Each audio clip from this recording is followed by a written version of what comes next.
Hi ನಮಸ್ತೆ ಎಲ್ಲರಿಗೂ. ಇವತ್ತು ಹಲಸಿನ ಹಣ್ಣಿನ ಹಿಟ್ಟು ಮಾಡೋದು ಹೇಗಂತ ತೋರಿಸ್ಕೊಡ್ತೀನಿ. ಒಂದು ಕಪ್ಪಲ್ಲಿ ಹಲಸಿನ ಹಣ್ಣು ತಗೊಳ್ಳಿ.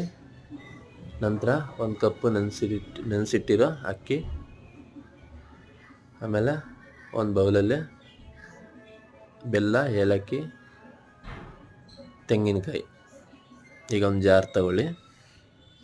ಜಾರಿಗೆ ಹಲಸಿನ ಹಣ್ಣು ಹಾಕಿ, ನಂತರ ನೆನೆಸಿಟ್ಟಿರೋ ಅಕ್ಕಿನೂ ಹಾಕ್ಕೊಳ್ಳಿ. ತುಂಬ ಚೆನ್ನಾಗಿರುತ್ತೆ. ತೆಂಗಿನಕಾಯಿ ಹಾಕ್ಕೊಳ್ಳಿ, ಬೆಲ್ಲ ಮತ್ತು ಏಲಕ್ಕಿ ಹಾಕ್ಕೊಳ್ಳಿ. ನಾನಿದು ಸ್ವಲ್ಪ ಮಾಡ್ತಾ ಇರೋದು. ಸ್ವಲ್ಪ ಸಾಲ್ಟ್ ಹಾಕ್ಕೊಂಡು ಚೆನ್ನಾಗಿ ಒಂದು ಜಾರಲ್ಲಿ ರುಬ್ಕೊಳ್ಳಿ. ಜಾಸ್ತಿ ನೀರು ಥರ ಮಾಡ್ಕೋಬೇಡಿ, ಗಟ್ಟಿಯಾಗಿರಲಿ. ನೋಡಿ, ಈಗ ಆಲ್ರೆಡಿ ರೆಡಿಯಾಗಿದೆ ಹಿಟ್ಟು. ಚಾನಲ್ ಸಬ್ಸ್ಕ್ರೈಬ್ ಮಾಡಿಲ್ಲ ಅಂದರೆ ಸಬ್ಸ್ಕ್ರೈಬ್ ಮಾಡಿ. ಇನ್ನೂ ತುಂಬ ಒಳ್ಳೆ ವೀಡಿಯೋ ಹಾಕ್ತೀನಿ. ನೋಡಿ, ರೆಡಿಯಾಗಿದೆ.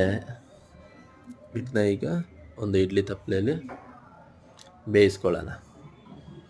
ನೋಡಿ, ಆಲ್ರೆಡಿ ರೆಡಿಯಾಗಿದೆ. ತುಂಬ ಚೆನ್ನಾಗಿರುತ್ತೆ. ಆಮೇಲೆ ಟ್ರೈ ಮಾಡಿ ನೋಡಿ.